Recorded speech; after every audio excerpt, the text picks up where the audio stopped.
The medical scanner hummed quietly in Doctor's hands as he moved it across Captain's shoulders. It was supposed to be a routine checkup after the pirate attack 3 days ago. Nothing serious, just standard procedure for anyone who had been in combat. Sat on the examination table, staring at the wall with her usual calm expression. "Almost done, Captain," said, guiding the scanner down toward her neck. "Just need to check for any internal bruising from when you—" He stopped. The scanner's display flickered, then showed something impossible. Moved the device away and looked at its neck with his own eyes. Nothing there, just normal skin. He brought the scanner back and the display lit up again with the same image. "Oh, that's strange," he muttered. "What is?" asked, trying to look over her shoulder. "Hold still." Adjusted the scanner's frequency, cycling through different wavelengths. When he hit a specific range, something happened that made him step back in shock. The skin on the back of his neck began to glow. Not brightly at first, just a faint red luminescence that grew stronger with each passing second. Within moments, a symbol appeared, burning crimson against her skin. It was intricate and beautiful in a terrible way. A human hand clenched around broken chains, surrounded by geometric patterns that seemed to shift and move even though they were clearly part of her skin. "What the hell?" jumped off the table and rushed to the mirror. She twisted around, trying to see her own neck. "What is that? What's on me?" Didn't answer. He was already pressing the emergency comm button. "Commander, I need you in medical bay immediately. It's urgent." "Is the captain injured?" This voice came through, concerned. "No, just, you need to see this, now." While they waited, stared at her reflection. The symbol pulsed with its own light like it had a heartbeat. She touched it with her fingers and the skin felt normal, not hot, not raised, nothing different except for the impossible glow. "I don't understand," she whispered. "I've never seen this before. How long has it been there?" "I don't know," said, studying his scanner readings. "According to this, it's not a tattoo. It's not ink or dye. The luminescence is coming from within your cells themselves, from modified proteins in your skin. This is genetic, Captain. You were born with this, or it was put there at a cellular level." The door hissed open and Commander entered. He was tall, even for his exoskeleton gleaming under the medical bay lights. His compound eyes could see more wavelengths than human eyes, could process visual information faster than any human brain. Those eyes locked onto his neck, and for the first time since she had known him, saw fear in her second officer's stance. His mandibles clicked rapidly, a sign of extreme distress. He moved closer, examining the symbol from different angles, and then he spoke in a whisper that seemed far too quiet for his usually confident voice. "That symbol was banned centuries ago." The words hung in the air like a death sentence. "What?" Turned to face him fully. "What do you mean banned? What is it?" was silent for a long moment. His species didn't have facial expressions the way humans did, but had served with him long enough to read his body language. He was afraid, yes, but also calculating, thinking through implications and consequences. "The sigil of the unbroken," he finally said. "I have seen it only once before, in historical archives that were supposed to be destroyed. Captain, this symbol belonged to the human resistance during the species uprising of 2341. Felt her blood run cold. Everyone knew about the uprising, though details were scarce. It was the period when humanity had fought for freedom after 3 centuries of enslavement by the elder races.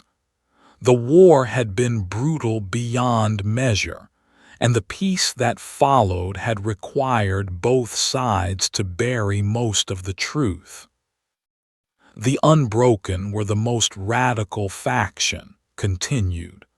They didn't just want freedom, they wanted revenge. They fought with a ferocity that terrified the galaxy. When the Great Reconciliation finally happened in 2367, the Coalition Council demanded that all references to the unbroken be erased. Their leaders were imprisoned, their followers scattered, and this symbol, he gestured at its neck, was declared forbidden. Anyone found bearing it was to be arrested immediately. But I've never struggled to form words. I don't remember getting this. I don't remember anything about the unbroken. I wasn't even born until after the reconciliation. That's what troubles me most, said quietly. According to coalition law, I should report this immediately. You should be detained pending investigation. Are you going to? Asked, meeting his compound eyes steadily. You have served with honor for 12 years, Captain. You have saved my life twice and the lives of this crew countless times. Whatever this symbol means, I do not believe you are a threat. But I am not the only one who will see it. If it glows in response to medical scanners, it will glow in response to any deep-level security scan. Had been checking his medical records while they talked. Now he looked up with a puzzled expression. Captain, when did you join the Coalition Academy? You know when, 12 years ago. I was 22. And before that, where were you born? What colony? Opened her mouth to answer and realized she couldn't. The information was there in her memory, clear as day. She had grown up on. The thought slipped away like water through her fingers.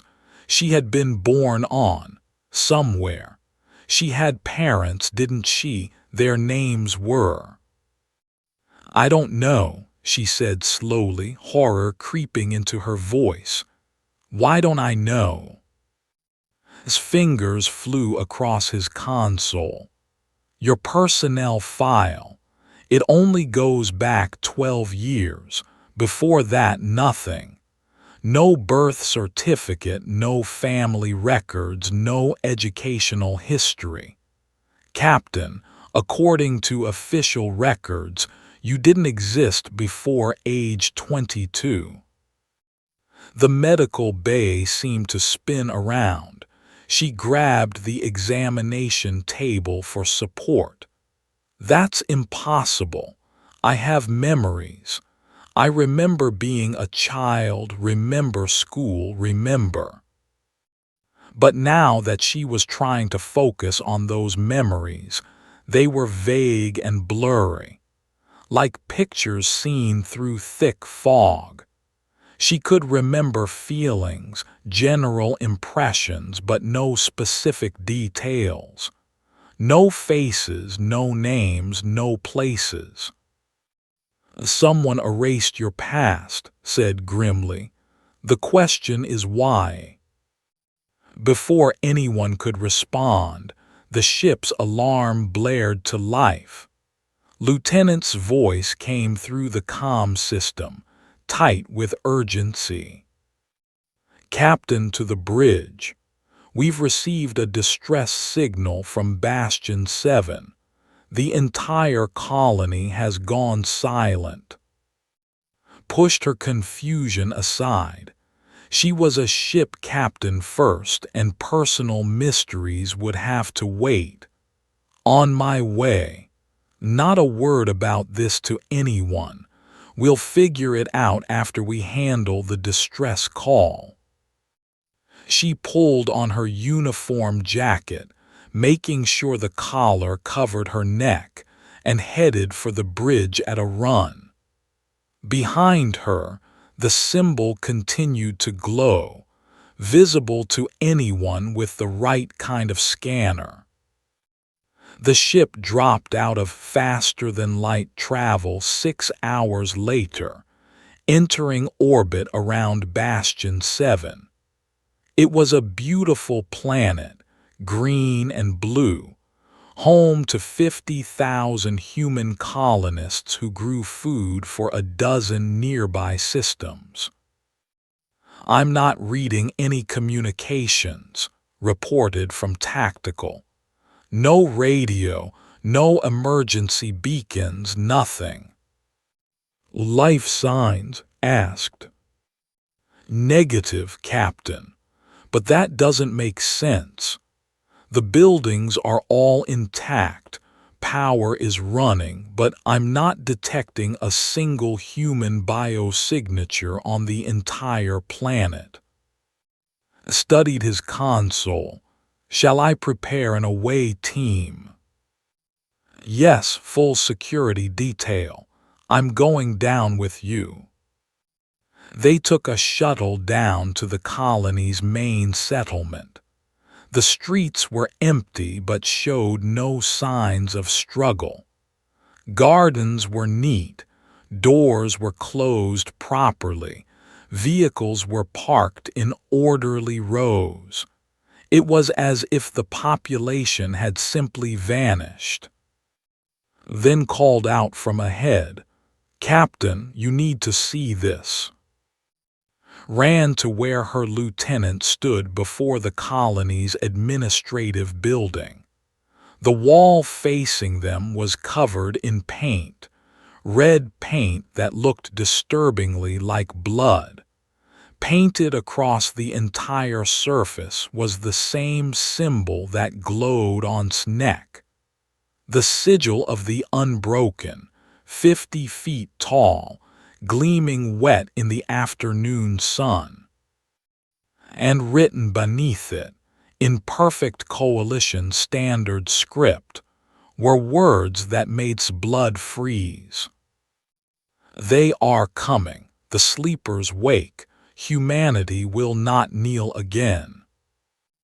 Touched the back of her neck, feeling the symbol burning there beneath her collar. Somewhere in the empty streets, a wind began to blow, and she could have sworn she heard whispers in a language she didn't know but somehow understood. The truth was waiting, patient and terrible, and realized with absolute certainty that discovering it would change everything she thought she knew about herself, about humanity, and about the real reason the Unbroken had been erased from history. The symbol on her neck pulsed once, bright as a star, and deep in her mind something ancient began to wake. The security footage played on the shuttle's display screen for the third time. Watched it with growing dread, trying to understand what she was seeing. The colonists of Bastion 7 walked in perfect unison, thousands of them moving through the streets in complete silence. They carried bags and supplies. Children walked hand in hand with parents, but nobody spoke. Nobody looked confused or afraid. They simply walked to the landing pads where transport ships waited. And on every single neck, a red symbol glowed, the sigil of the unbroken. They weren't taken, said quietly. They left willingly. Manipulated the footage, zooming in on individual faces. Look at their eyes. No emotion, no individual thought. They move like parts of a single organism. Felt sick. How is this possible? How can 50,000 people all decide to leave at exactly the same time? They didn't decide, said, studying biometric data from the footage. Their heart rates are synchronized. Their walking pace is identical down to the millisecond. This is coordination beyond human capability. Something is controlling them. The symbol touched her own neck unconsciously. It's connected to the symbol somehow. She turned away from the screen, trying to focus, but a wave of dizziness hit her. The shuttle's interior seemed to blur and shift. For a moment, she wasn't on the shuttle at all. She was a child, maybe 8 years old, standing in a white room with dozens of other children. They all wore gray uniforms with numbers on them. A woman in a military uniform spoke to them but couldn't hear the words. She could only feel the emotion, determination, anger, purpose. The children were training, learning to fight, learning to resist, learning something else, something about minds and control and breaking chains that weren't made of metal. Captain's voice brought her back. "Are you well?" Blinked, the shuttle around her again. I saw something, a memory, I think. But it can't be my memory because I don't remember being in any military training as a child. Your past is hidden, reminded her gently. Perhaps it is beginning to surface. Before could respond, the shuttle's comm crackled to life. It was the ship's communication officer. "Captain, we're receiving a priority transmission from Coalition Command. An Inquisitor is en route to your position. ETA 2 hours. The stomach dropped. Coalition Inquisitors only came when there were serious violations of law. Did they say what this is about? Negative, Captain. But the transmission was flagged highest priority. You're ordered to remain at Bastion 7 until the Inquisitor arrives. 2 hours later, a sleek Coalition enforcement vessel docked with the Eternal Horizon. Inquisitor boarded without ceremony. She was a small woman with sharp eyes and an expression that revealed nothing. "Captain Park," she said, not offering a handshake. "I'm here to investigate an anomaly in your biometric scans. Please come with me." They sat in the conference room, and who had insisted on being present as second officer, placed a data pad on the table and turned it to face. Do you recognize this symbol? It was the sigil of the Unbroken, captured from a scan of Sneck. Yes, said, there was no point in lying. Do you know what it represents? Commander has explained some of the history. This expression didn't change. Captain, I've reviewed your service record. 12 years of exemplary performance. Medals for valor, commendations from every commanding officer you've served under. By all accounts, you are a model coalition officer. Thank you, Inquisitor. Which makes this even more concerning. Pulled up another file. Your official records begin 12 years ago when you enrolled in the Coalition Academy. Before that, nothing. I've searched every database in Coalition space. No birth certificate, no family records, no school transcripts, no medical history. Captain Park, for the first 22 years of your life, you did not exist. His hands clenched under the table. I don't understand why. Neither do I, interrupted. That's why I'm here. Someone with significant resources went to enormous trouble to erase your past and insert you into coalition service with a false identity. The question is why. The captain has served with complete loyalty, said firmly. I'm not questioning her loyalty, Commander. I'm questioning her origin. And given that she bears a forbidden symbol connected to a terrorist organization that was supposedly eliminated 80 years ago, I have to consider the possibility that Captain Park is not who she thinks she is. The words hung in the air like an accusation. Wanted to argue to defend herself, but what could she say? Was right. The evidence was damning. I'm placing you under official investigation, Captain, continued. You'll remain aboard your ship for now, but you're relieved of command pending. The symbol on S's neck suddenly flared bright red.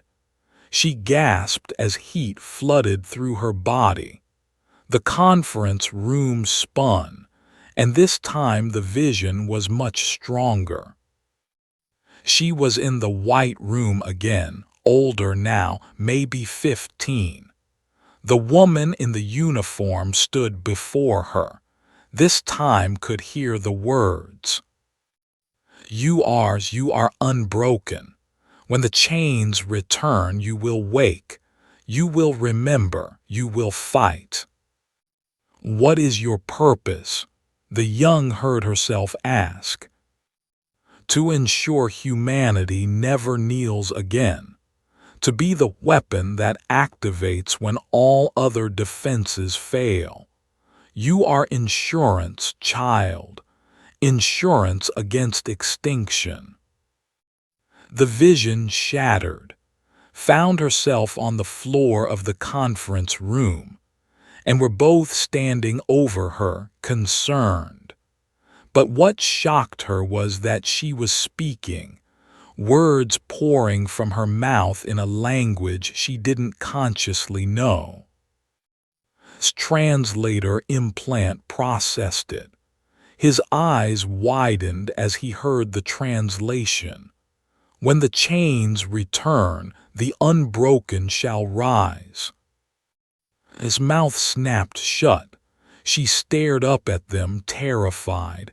I don't know what that was. I don't know that language. It's old Earth Standard, said quietly, studying with new intensity. A dialect that hasn't been spoken in 300 years. Burst into the conference room without waiting for permission. Captain, you need to see this. Now. They rushed to the medical bay where had pulled up reports from across Coalition space. In the last 4 hours, 17 Coalition officers have reported to medical bays on different ships and stations. All human, all complaining of strange symptoms, headaches, visions, missing memories returning. He pulled up images. Every single officer had the same glowing symbol on their neck. It's not just them, continued. I'm getting reports from civilian populations too. Hundreds of humans across dozens of worlds, all experiencing the same activation. Activation stepped forward. What do you mean, activation? That's what it is, said, the truth crystallizing in her mind as the memories continued to surface. We were put in place, sleeper agents, given false memories and inserted into normal life. The symbol is a trigger. Something is waking us up. Waking you up for what? Asked. Closed her eyes, chasing the fragments of returning memory. For war. We were created for war. Before anyone could process that statement, Ensign's voice came over the ship's comm. Commander, long-range sensors are detecting something emerging from the deep dark sector. The deep dark was a region of space that no ship had returned from in 200 years. It was marked as forbidden territory, avoided by every species in the coalition. Can you identify it? Asked. Negative, sir, but it's massive, and there are dozens of them, maybe hundreds. They're heading into coalition space. And exchanged looks. Could see the calculation in their eyes. The timing was too perfect to be coincidence. The sleeper agents activating, the colonists disappearing, and now something emerging from forbidden space. I need to contact Coalition Command, said. This is beyond my authority. Wait, grabbed her arm. I know you don't trust me. I don't even trust myself right now. But whatever those things are coming from the deep dark, I think that's why we were created. The symbol, the sleepers, all of it. Someone knew this was coming. More memories were flooding back now, coming faster. She remembered the training, remembered the genetic modifications, remembered the woman who had overseen the program explaining their purpose. Project Unbroken, whispered. That's what they called it. They took orphans, children no one would miss, and they turned us into weapons. They modified our genes, trained us, and then wiped our memories and hid us throughout human society. We were supposed to activate if humanity ever faced extinction-level threat again. That's illegal, said. Genetic modification on that scale, creating sleeper agents, it violates every coalition law. Yes, agreed. But they did it anyway, because they were afraid. afraid that the species who enslaved us once might do it again, or that something worse might come. As Calm chirped, he listened for a moment, then looked at them with an expression that would have been pale if could change color. Coalition Command is broadcasting an emergency alert, he said slowly. The entities from the deep dark have been identified. They match records from ancient archives. The hierarchy has returned. Didn't recognize the name, but the memory that surfaced with it made her blood run cold. The hierarchy. Machine-organic hybrids that had enslaved hundreds of species ago. They had been thought destroyed in an ancient war, but now they were back. And the worst part, the part that made Symbol burn brighter, was what they did to the species they conquered. They didn't just enslave bodies. They enslaved minds. They made their victims love their chains, worship their conquerors, and forget they had ever been free. That's why we can't be controlled, said, understanding flooding through her. The genetic modifications. They made us immune to psychic control. We're humanity's insurance policy against mind control. Stared at her for a long moment. Then she made a decision.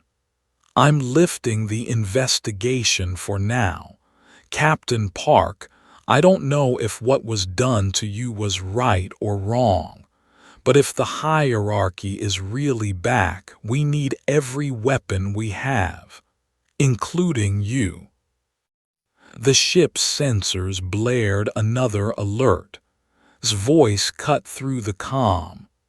Captain, 3 colony worlds just went dark. No communications, no response. It's happening already. Stood tall, feeling the weight of her true purpose settling onto her shoulders. She wasn't just Captain Park anymore. She was Subject 117, one of 3,000 sleeper agents created to fight an enemy that could enslave the mind itself. Get me in contact with the other activated agents, she said. If the hierarchy wants to put chains on humanity again, they're going to learn what we learned 300 years ago. What's that? Asked. A symbol blazed bright red as she smiled without humor. We're unbroken, and we don't kneel. Coalition Command Station Olympus orbited Earth like a massive steel ring. Had been there only once before, 5 years ago, to receive a medal for saving her crew from a radiation leak. Now she stood in the Central Council chamber, facing representatives from 17 different species, and every one of them looked at her with fear or disgust or both. 3,000 sleeper agents, Counselor Nam repeated, her voice echoing in the vast chamber. She was human, gray-haired and stern, one of the most powerful politicians in coalition space. Hidden among our population for 30 years. Captain Park, do you understand the magnitude of what you're describing?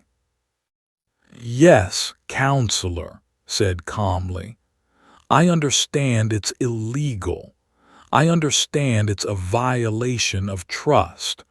I also understand it might be the only thing that saves us from the hierarchy. A counselor, his blue amphibian skin rippling with agitation, slammed his webbed hand on his desk. This is exactly the kind of human arrogance that led to your enslavement in the first place. You think you're above the law, above common decency. We think we're about to be enslaved again, interrupted. And this time it won't just be humans. The hierarchy doesn't discriminate. Admiral Song stood from his position along the wall. He was old for a human, nearly 70, but his eyes were sharp and his voice carried authority. The captain is correct. For those unfamiliar with ancient history, the hierarchy is not simply a conquering force. They are an ideology made manifest. They use advanced psychic technology to rewrite the minds of entire populations. He pulled up a holographic display showing ancient records. 800 years ago, they controlled a third of the galaxy. Species didn't fight against them because the hierarchy made them not want to fight, made them believe that servitude was freedom, that individuality was a disease to be cured. They were destroyed in the Cataclysm War, another counselor argued. The records are clear. The records were wrong, a new voice said. Everyone turned to see Elder Counselor enter the chamber. He was ancient even by standards, nearly 800 years old, and walked with the aid of a hovering support frame. But his mind was still sharp. I was there, said quietly. I fought in the Cataclysm War as a young soldier. We thought we destroyed the hierarchy's central nexus. We thought we killed their primary consciousness. But we never found all of their ships, all of their installations. We assumed the scattered remnants would die out. He looked around the chamber with sad, ancient eyes. We were fools. They were simply waiting, rebuilding, preparing. The chamber fell silent. Nam spoke again, and this time her voice was gentler. Captain Park, how many of the activated agents have you been able to contact? 812 confirmed so far, replied. More are coming forward every hour. They're scattered across coalition space, soldiers, engineers, doctors, teachers, pilots. We were embedded everywhere. A secret army, the counselor said bitterly. A last resort, corrected. Most of us had no idea what we were. We lived normal lives. We believed we were normal people. The activation only triggered because the hierarchy's psychic signature was detected entering coalition space. Admiral stepped forward again. I need to confess something to this council. I was part of the group that authorized Project Unbroken 30 years ago.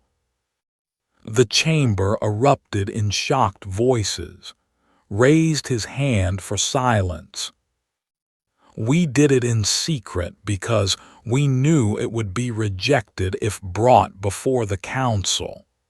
We did it because 300 years of enslavement taught humanity a lesson we will never forget. Freedom isn't guaranteed. It must be protected, and sometimes that protection requires difficult choices. You had no right, someone began. No, agreed. We didn't, but we did it anyway. And now you can put me on trial if you wish, But first, let's survive what's coming. Pulled up tactical displays showing the 3 colony worlds that had gone dark. These planets are still inhabited. The populations are alive, but they're under hierarchy control. When we sent ships to investigate, those ships were attacked by the colonists themselves. The hologram showed footage of humans and other species fighting with vacant expressions, coordinated perfectly, showing no fear or hesitation. The hierarchy doesn't kill if it doesn't have to, explained. Every enslaved being becomes a resource, a soldier, a worker. They grow stronger with every world they take. And you're saying these, unbroken, are immune to this control, a counselor asked. The genetic modifications prevent psychic control, confirmed. We've tested it. The hierarchy's signals can't affect us. More than that, when we're near enslaved individuals, we create a disruption field. It's small, only a few meters, but within that field people can think clearly again. They can choose. So you want us to unleash your secret army, the counselor said. Trust these genetic abominations that were created illegally. I want you to let us save your people, said, her voice hard. Because your regular military can't do it. The moment your ships get close to hierarchy forces, the crews will be enslaved. You'll be sending your own people to fight against you. The truth of that statement settled over the chamber like a heavy blanket. There's something else, Nam said. The Unbroken who were on Bastion 7, where did they go? Had been expecting this question. They went to prepare. They took supplies, ships, weapons. They're gathering at a location I'm not authorized to reveal. Not authorized, the counselor stood. You answer to this council. No, said quietly.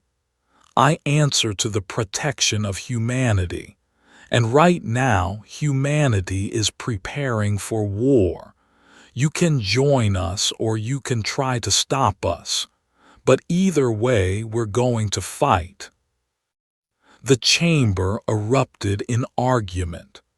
Half the counselors were shouting about law and order and genetic modification being forbidden. The other half were talking about survival and necessity and the greater good. Stood silent through it all, her symbol glowing faintly beneath her uniform collar. She had been activated for 72 hours now, and the memories kept coming. She remembered the training, remembered the other children, remembered the woman who had trained them all. Her name had been Colonel Bay. As if summoned by the thought, the chamber doors opened and a woman walked in. She was young, maybe 29, with short black hair and eyes that had seen too much combat. The symbol on her neck glowed openly, defiantly.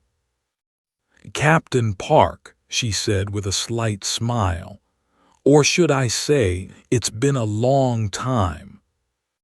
As breath caught, she knew this woman, not from her false memories, but from the real ones that were still returning. Colonel Bay now, the woman corrected. I maintained my military rank from before the memory wipe. I've come to escort you to the gathering point. You have no authority here, the counselor shouted. Turned to him with an expression of complete calm. Neither do you. Not over us. We're not coalition citizens in the eyes of the law, remember. We're illegal genetic experiments. So we're taking ourselves outside of coalition jurisdiction. This is mutiny, someone said. No, Admiral said firmly. This is humanity taking responsibility for its own protection, as is our right. And what about the other species? Asked. The hierarchy will enslave us too. Will your unbroken help us or only your own kind? Met the ancient's eyes. That depends on you. We can work together, combine your resources and technology with our immunity to psychic control. Or you can condemn us and try to fight the hierarchy alone. The choice is yours. The chamber fell silent again, then slowly began to laugh. It was a strange, burbling sound. You humans, he said, still chuckling. 800 years ago you were primitive, barely capable of space flight. The elder races conquered you easily. We thought you were weak. He gestured at, but you learned. You became hard. You prepared for the worst while we grew soft and complacent. He looked at the other counselors. I say we work with them, because the alternative is chains for all of us. The vote took another hour of argument, but eventually a resolution passed. The Unbroken would be given temporary authorization to act as a special operations force. They would work with coalition military to liberate enslaved worlds. In exchange, after the crisis ended, there would be a full investigation into Project Unbroken, and those responsible would face justice. As the council session ended, Lieutenant approached in the hallway. Captain, I need to tell you something. What is it? I'm requesting transfer to your command. I know you're not technically a coalition officer anymore, but wherever you're going, whatever you're planning, I want to help. Felt warmth in her chest. You don't have to. Yes, I do. You saved my life twice. You trained me, believed in me. I don't care if you're a sleeper agent or a genetic experiment or whatever else. You're my captain. That's all that matters. I stepped forward as well. I too request transfer. Commander, you have a distinguished career. This could ruin. The hierarchy destroyed my home world 600 years ago, interrupted. My species barely survived. If they have truly returned, then I will fight them with every breath in my body. And I would rather do so under your command than anywhere else. Join them. Same here. Plus, someone needs to make sure you don't get yourself killed doing something reckless. Felt tears threatening but pushed them back. Thank you, all of you. Watched the exchange with interest. You've built yourself a good crew. My name is, she said firmly. I was once, but I've lived 12 years as Park. I'm not giving that up, I'm both. And I choose which parts of me to keep. Smiled, good.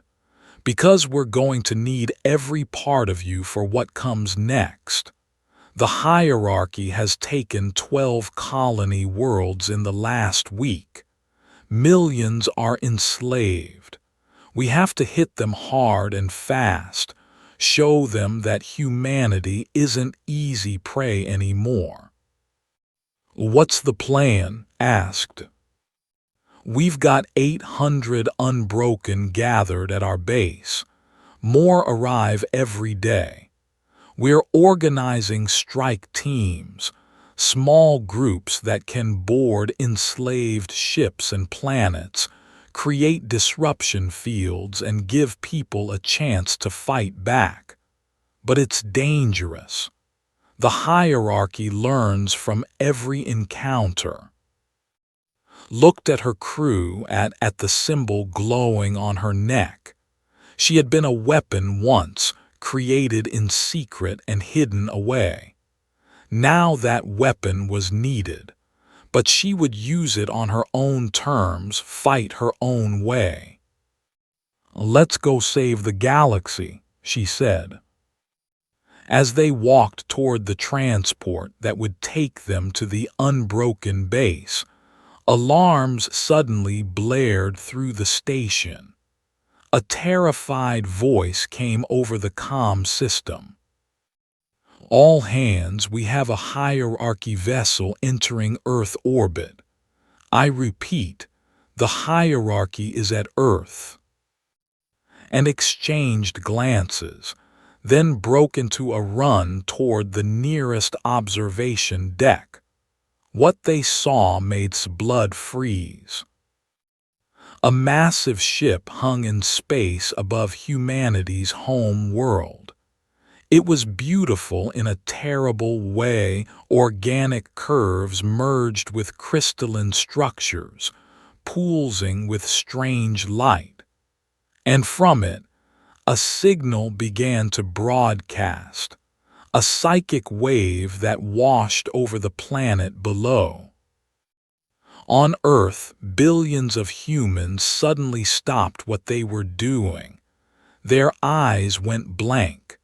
Their marks began to glow, and they started walking toward gathering points. But not the unbroken. The unbroken felt the signal wash over them harmlessly, and in that moment they understood the full horror of what they faced. The hierarchy didn't want to destroy humanity. It wanted to save humanity from itself, to give them the gift of perfect unity, perfect peace, perfect servitude. And Earth, humanity's, was about to fall. Watched through the observation window as Earth began to die. Not physically. The planet still turned, the oceans still gleamed blue, the cities still glowed with light. But its soul was being ripped away, one mind at a time. "We need to evacuate," someone said behind her. "No,"'s voice was hard as steel. "We fight." Stepped beside her. "The hierarchy ship is broadcasting at full power. Every human on Earth without our modifications is being enslaved right now. That's 8 billion people. Then we break them free." "That's impossible. We have 800 unbroken.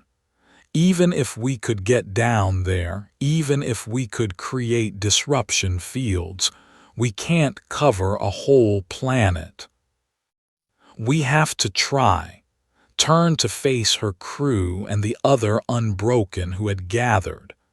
"I'm not abandoning Earth. If we lose humanity's home world, we lose everything. We lose hope." Admiral entered the observation deck at a run. His face was pale. "Captain Park, I've received reports from across the planet. The transformation is happening faster than we expected. People are walking to transport centers. They're organizing themselves into work groups, and they're doing it all with smiles on their faces. That's how the hierarchy works, Elder Counselor said, joining them. They don't make you suffer. They make you happy to serve. They rewire your brain so that slavery feels like paradise. Felt sick. How do we fight that? You show them what freedom feels like, replied. Even if only for a moment. Give them a choice and some will choose to fight. Pulled up tactical displays. I have a plan, but it's risky. We split the Unbroken into teams. Half stays here to defend Earth's orbital stations and the hierarchy ship. The other half goes to the surface and creates disruption zones in major population centers. The moment we engage that ship, they'll destroy us, pointed out. Maybe, agreed, but maybe not. The hierarchy doesn't like to destroy resources. They'll try to capture us, enslave us. That gives us time. Time for what? Asked. Time for Dr. Miracle, gestured to the doctor. Looked uncomfortable. It's not a miracle. It's barely even a theory. But I've been studying the unbroken genetic modifications, the sequence that makes us immune to psychic control. I think I can replicate it as a viral treatment. Not permanent like your modifications, but temporary. Maybe enough to immunize people for a few hours. How long to produce it? Asked. If I had a proper lab and unlimited resources, weeks, maybe months. You have 4 hours, said. Use the station's medical facilities, take whatever you need, and humanity is counting on you. The doctor nodded and ran from the room. Turned to the others. Organize the strike teams. Coordinate with coalition forces that are still under their own control. I need you to do something harder. What? Get down to Earth. Find my crew from the eternal horizon. They're good people. If anyone can resist long enough for us to reach them, they can. I saluted and left at a run. That left alone with Admiral and "There's something you're not telling them," said quietly.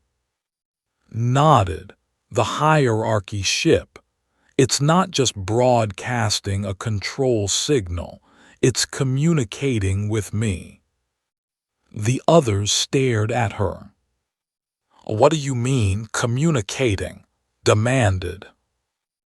In my head, like a voice but not words. Images, feelings. It's curious about me, about the unbroken. It doesn't understand how we can resist. Can it control you? Asked urgently. No, but it wants to talk. It's inviting me to come aboard. Absolutely not, said immediately. That's a trap. Probably, agreed. But it's also an opportunity.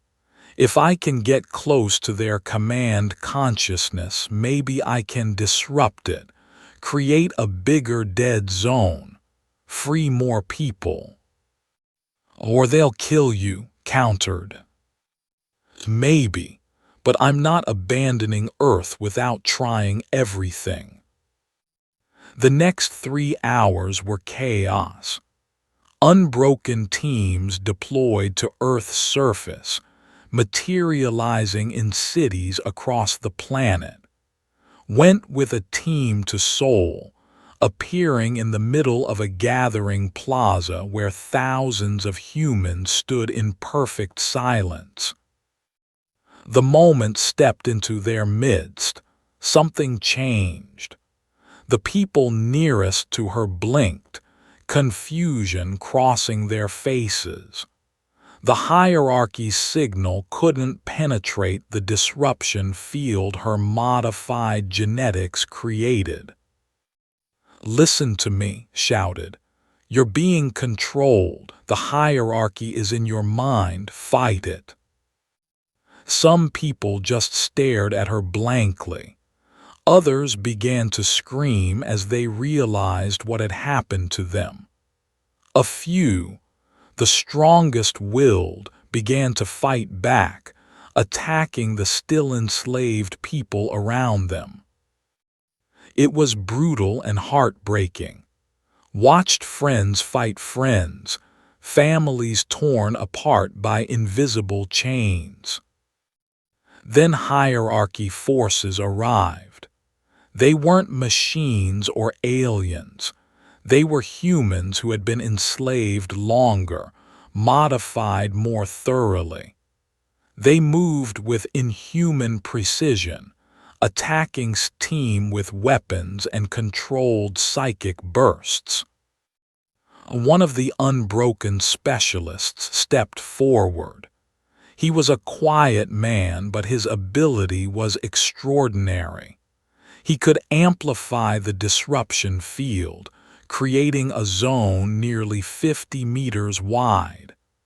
As he concentrated, more and more people began to wake up. "Get them out," ordered. "Anyone who fights free, get them to safe zones." But there were too many enslaved.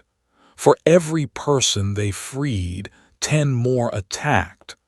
The hierarchy had numbers on its side. As calm crackled, "It was, Captain, I found your crew. About 40 are still resisting in a bunker beneath the city, but they won't last long. Hold position, I'm coming to you."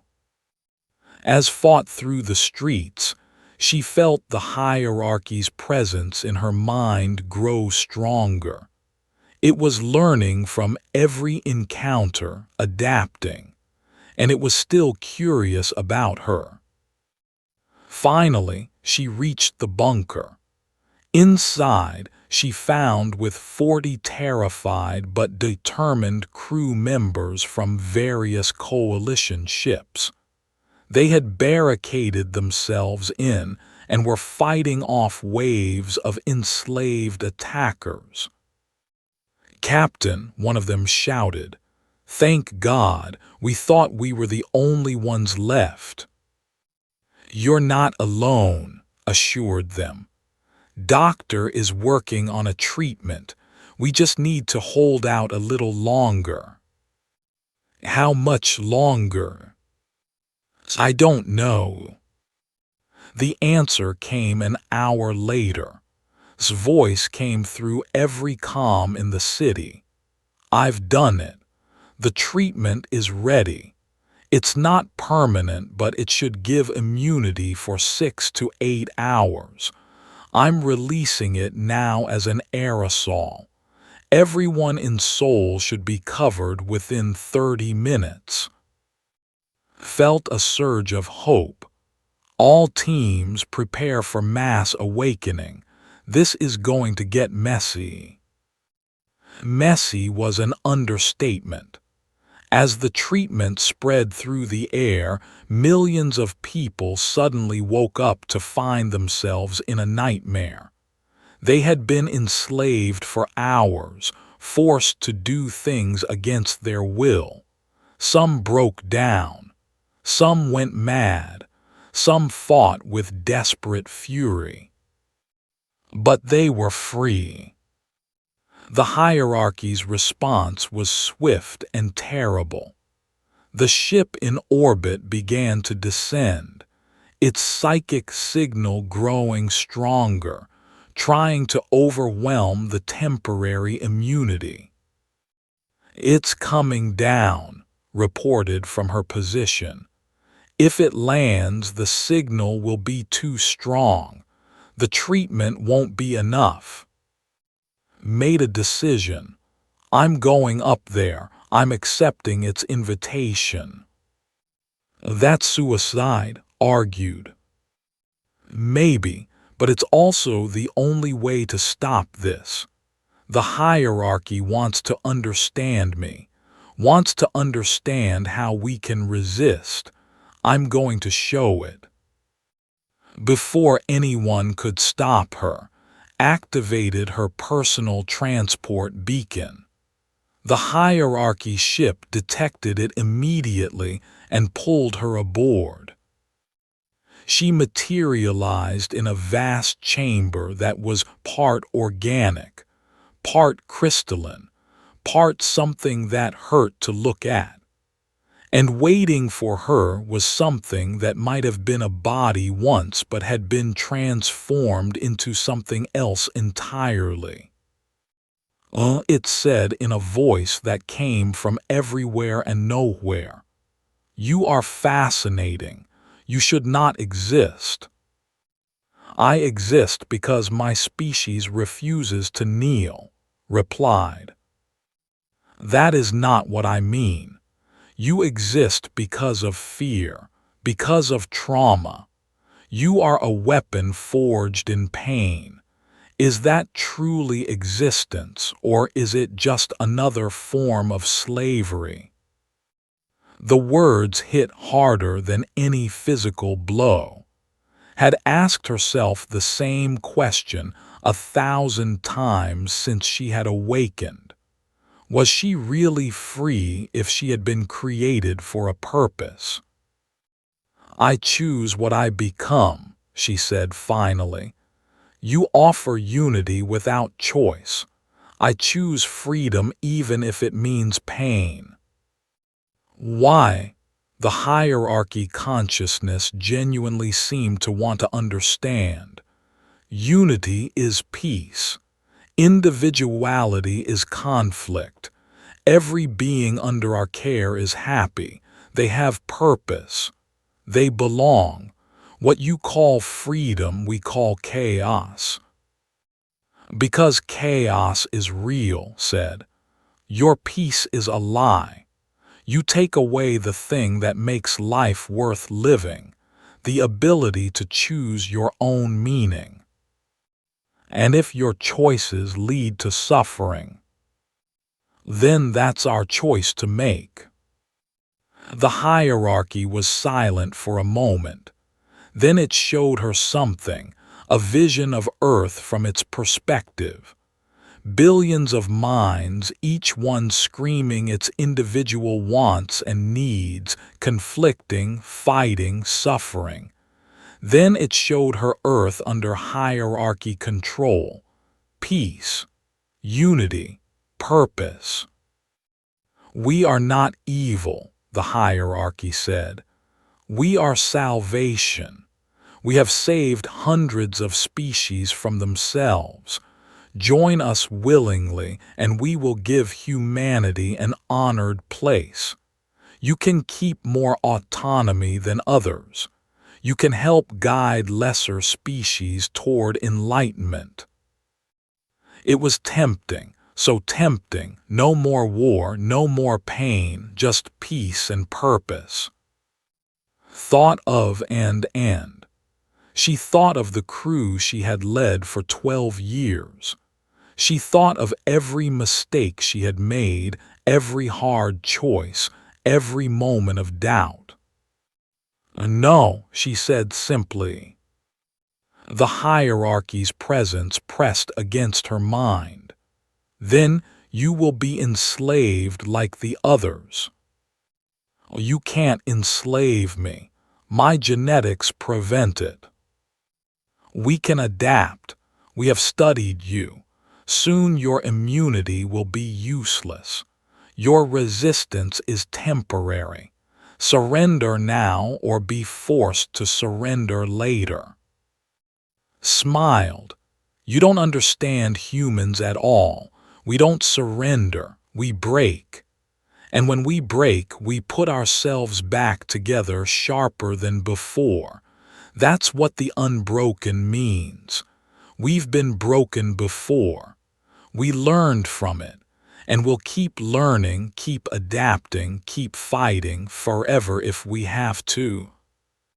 That is not life. That is suffering. That is freedom. And with that, activated the device had given her. It was a disruption field amplifier, powered by her own modified cells. It would burn out her genetic enhancements permanently, but it would create a dead zone half a mile wide. The hierarchy's ship screamed, felt the field expand, felt it tear through the ship's psychic network like a knife through silk. She felt millions of minds suddenly freed, felt the hierarchy's consciousness fragment and scatter. And then she felt nothing as the energy burned through her body and she collapsed. She woke up in a medical bay, stood over her smiling. "Welcome back, Captain. You've been out for 3 days." "Did it work?" Her voice was hoarse. "Earth is free. The hierarchy ship is dead. We're winning." Tried to sit up, and my modifications. The smile faded. Gone. The amplifier burned them out. You're fully human now.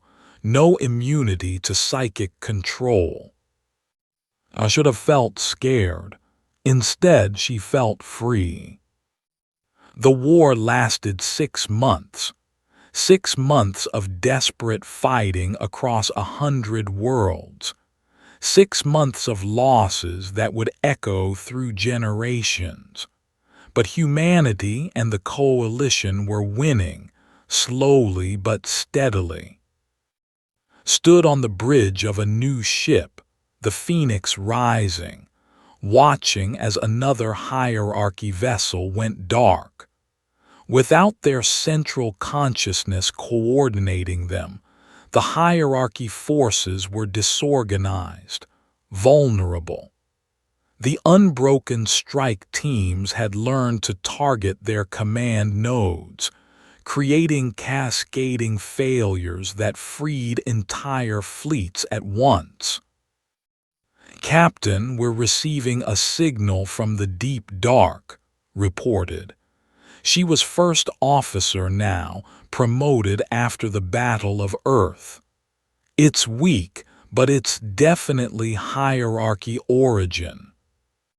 "They're retreating," observed, "back to whatever darkness spawned them." "Should we pursue?" asked. Shook her head. "No, let them go. We've proven our point. Humanity won't kneel. The coalition won't kneel. If they come back, we'll be ready." But even as she said it, knew the real battle wasn't over. The hard part was coming next, rebuilding, healing, and deciding what to do with the 3,000 unbroken who had saved the galaxy, but violated every law to exist. 2 weeks later, stood before the Coalition Council once more. This time, the chamber was packed with representatives from every species, all of them former slaves of the hierarchy, all of them freed by the unbroken. Counselor spoke first. "Captain Park, you stand before this council to answer for the crimes committed in the creation of Project Unbroken, illegal genetic modification, creation of sleeper agents, violation of coalition law on 14 separate counts. I understand, said calmly.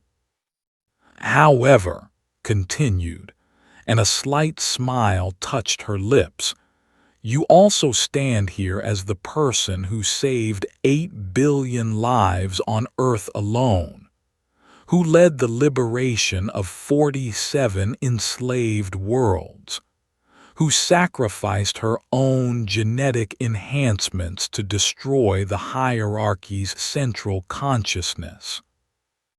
The chamber erupted in applause, stood silent, uncomfortable with the praise, raised her hand for quiet.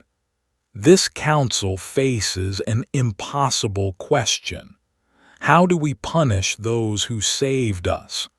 How do we condemn the very people who proved that sometimes breaking the law is necessary to preserve freedom itself?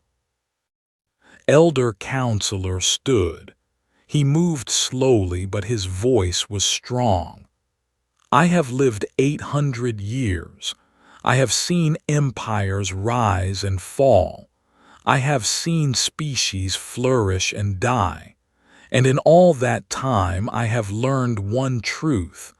The law exists to protect freedom, not to restrict it. When the law becomes a chain, it must be broken. He turned to look at. Project Unbroken was illegal. It was morally questionable. It violated the principles this coalition was founded on. But it was also necessary. And more than that, it taught us something important. What's that? The counselor asked. He had been one of the most vocal opponents of the Unbroken, but even his tone had softened. That humanity's greatest strength is not their weapons or their technology, replied. It's their absolute refusal to accept slavery in any form. 300 years of chains taught them what many of us have forgotten, that freedom is worth any price, even the price of our own comfort and security. Admiral stepped forward. I take full responsibility for Project Unbroken. I authorized it. I funded it. I lied to this council about its existence. If there is to be punishment, it should fall on me. And on me, added. I knew about the project from the beginning. I supported it. And on me, said, entering the chamber. Behind her came hundreds of other Unbroken, all wearing their symbols openly. We all share responsibility. We are all guilty. Punish all of us or punish none of us. The council chamber fell silent. The assembled counselors looked at each other, uncertain. Finally, a decision was reached.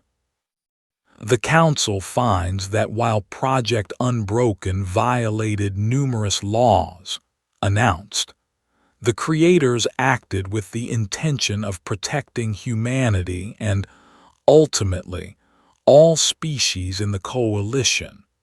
Therefore, we impose the following sentence. The Unbroken will be granted full pardons for their existence, but the practice of genetic modification for military purposes is hereby permanently banned. Any future attempts to create similar programs will be met with the harshest possible punishment. Additionally, added, the Unbroken are offered a choice. They may continue to serve in coalition forces with full rights and privileges, or they may return to civilian life with support for reintegration. The choice is theirs, as all choices should be. felt relief wash over her, but also sadness. She looked at the symbol on her arm. It was still there, though it no longer glowed without her genetic modifications. It was just a scar now, a reminder of what she had been. "There's one more thing," said. "The people of Earth have requested something. They want the sigil of the Unbroken to be officially recognized not as a terrorist symbol, but as a symbol of resistance against slavery. They want it taught in schools, displayed in museums, remembered always." The vote was unanimous. 10 years passed. Commanded an exploration vessel now, traveling to the furthest reaches of space. Her mission was simple: find hierarchy remnants and offer them a choice. Freedom or continued isolation. Some chose freedom. Some did not, respected both decisions. Her crew was a mix of species, humans and others. Was her first officer, white with age now but still sharp. Ran the medical bay, training the next generation of coalition doctors. Commanded her own ship, following in footsteps. On this particular day, they were orbiting a small planet in the deep dark, one of the last hierarchy outposts. A signal had come from the surface, not a threat, but an invitation. "Should we go down, Captain?" asked. Smiled. "We didn't come all this way to turn back now." They landed in a settlement that was neither fully hierarchy nor fully free. The beings there existed in a state between. They had chosen to keep some of their collective consciousness while retaining individuality. It was a compromise, a new way of being. Their spokesperson approached. It had been part of the hierarchy once, but now it was something else, something new. "You are the one called Unbroken," it said. "I was," replied. "Now I'm just." "You destroyed our unity. You showed us that it was false. For that some of us hate you, but others—" It paused, and something like a smile crossed its strange face. "Others thank you. You gave us the ability to choose what we wanted to be." "And what did you choose?" asked. "We chose both, unity and individuality. We are learning to balance them. It is difficult, it is painful, but it is ours." Felt tears in her eyes. That's all freedom is, the right to make your own mistakes and learn from them. The being reached out and touched the scar on its neck, the faded symbol that no longer glowed. "This mark, what does it mean to you now?" Thought for a long moment. "It means I was created to be a weapon, but I chose to be a person. It means I was given a purpose, but I decided what that purpose meant. It means that chains can be broken, whether they're made of metal or genetics or expectations." "You still believe in fighting?" "I believe in choosing. If someone chooses to fight, I'll help them. If they choose peace, I'll protect that too. The important thing is that the choice is theirs." The being nodded slowly. "We would like to join your coalition, not as servants but as equals. We would like to learn more about this freedom you speak of." smiled, then welcome. It won't be easy, freedom never is, but it's worth it. She looked up at the stars, at the infinite darkness that held both danger and possibility. Somewhere out there, other threats might be waiting, other species that wanted to enslave or destroy or control, but wasn't afraid. Humanity had learned the hard way that freedom required eternal vigilance. They had learned that sometimes you had to break the rules to protect what mattered. They had learned that being willing to fight, even when the fight seemed impossible, was what separated the living from the slaves. Back on the ship, asked her a question that had been on his mind for years. "Do you regret it, Captain, being created as you were, having your childhood stolen, your memories manipulated?" Looked at her reflection in the viewport. She saw a woman in her 40s, by battle but strong. She saw someone who had made mistakes and learned from them. Someone who had been broken and put herself back together on her own terms. "I regret the necessity of it," she said finally. "I regret that humanity felt so afraid, so traumatized by our past, that we thought creating weapons was the only way to protect ourselves. But do I regret who I became? No, because every choice I made after I woke up was mine. The genetic modifications might have made me resistant to control, but they didn't determine who I was. That was always my choice." "And what do you choose now?" asked. "To keep exploring, to keep learning, to keep showing the galaxy that freedom is worth fighting for, worth dying for, worth living for." She touched the symbol on her neck one last time. It didn't glow anymore, but she didn't need it to. The symbol had never been the source of her strength. It had only been a reminder.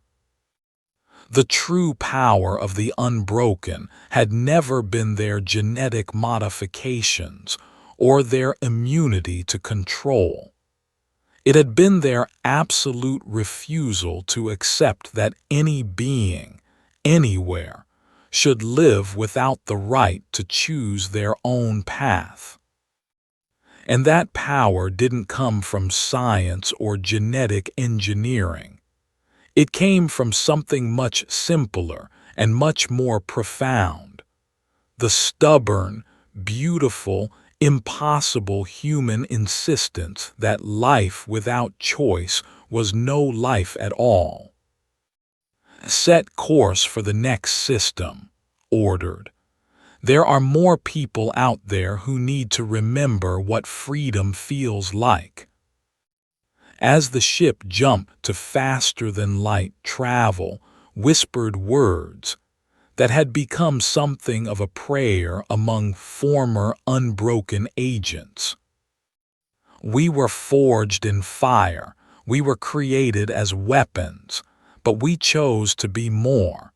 We chose to be human, we chose to be free." The stars stretched endlessly before them, and for the first time in the galaxy's long history, every being looking up at them did so by choice. Their minds their own, their futures unwritten, their chains broken. And if those chains ever threatened to return, the unbroken would be there, not as weapons, but as people who understood what freedom truly cost and were willing to pay that price again and again, for as long as it took. Because that was what it meant to be human, not perfection, Not power, not control. Just the simple, radical belief that every being deserved the right to choose their own story. And that was worth fighting for, always. The mark on her neck might have faded, but what it represented never would. The Unbroken had saved the galaxy not through force, but by showing everyone what freedom truly meant. Not the absence of chains, but the presence of choice. And in the end, that made all the difference.